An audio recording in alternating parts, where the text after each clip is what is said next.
You know, in the massive story of the Mahabharat, there are these moments that just stop you in your tracks. Moments where honor clashes with tragedy. And today, we're diving deep into one of those moments. A confrontation where a personal vow goes head-to-head with moral justice, and a single, impossible decision changes everything. And this quote, it really gets to the heart of it all. It's all about the incredible weight of a promise and the unstoppable tidal wave of its consequences. So let's get into it. Okay, to really wrap our heads around this epic showdown, we have to start with the man at its center, Bhishma.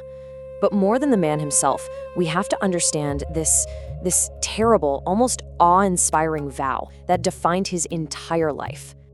I mean, just think about what this promise really meant. This wasn't just some political strategy. It was a complete and total surrender of a personal life.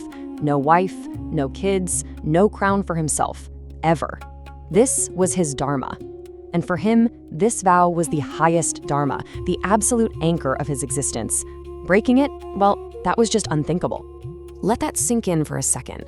A promise so powerful, it feels like it could actually bend fate itself. Bhishma literally built his whole identity on this foundation of selfless service. It was the source of all his strength, his honor, and, as we're about to see, his greatest weakness. But you know what they say, every unmovable object is eventually met by an irresistible force. And in this story, that force was Princess Amba. She returns to the court not as some prize to be won, but as a woman demanding justice. And her argument was, well, pretty much flawless. Bhishma had taken her.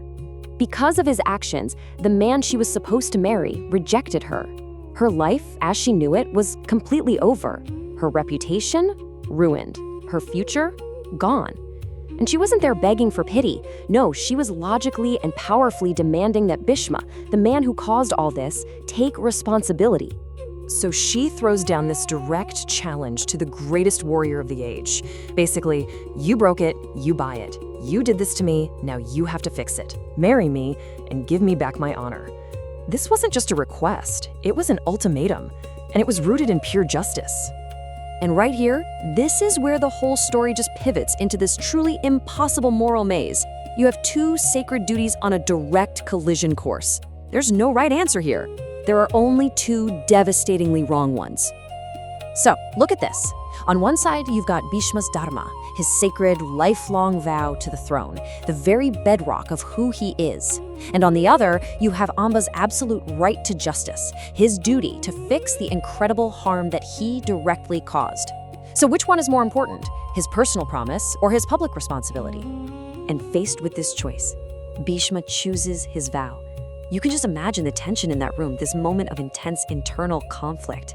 And then, his decision becomes like stone. He shakes his head. He can't. He won't break the promise that defines him, not even to right this terrible wrong. Bhishma's refusal, that is the spark that ignites an absolute firestorm. See, Amba came looking for justice, but when the door was slammed in her face, her hope didn't just fade away. It morphed into something so much more powerful and way more dangerous. This is it. This is the breaking point.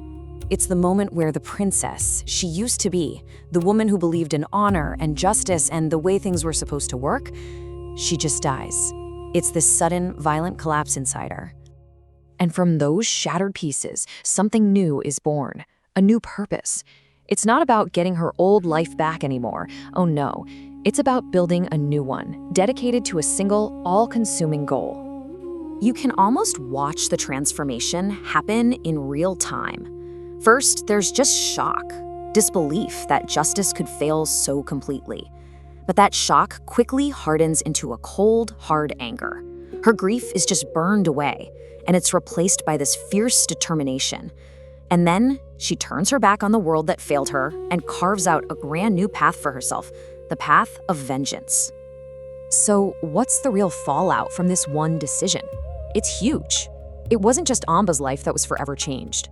By refusing her plea, Bhishma, without even knowing it, had just sealed his own fate too. You see how these two things are completely linked now, right?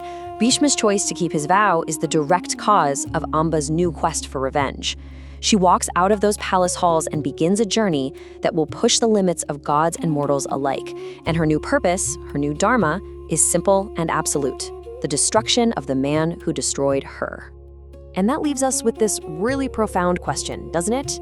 The story of Amba and Bhishma is so much more than an ancient tale. It's this timeless look at duty, justice, and consequence. It really forces us to ask ourselves, what happens when the systems we believe in to protect us just fail us completely? What path is even left for someone who has lost everything?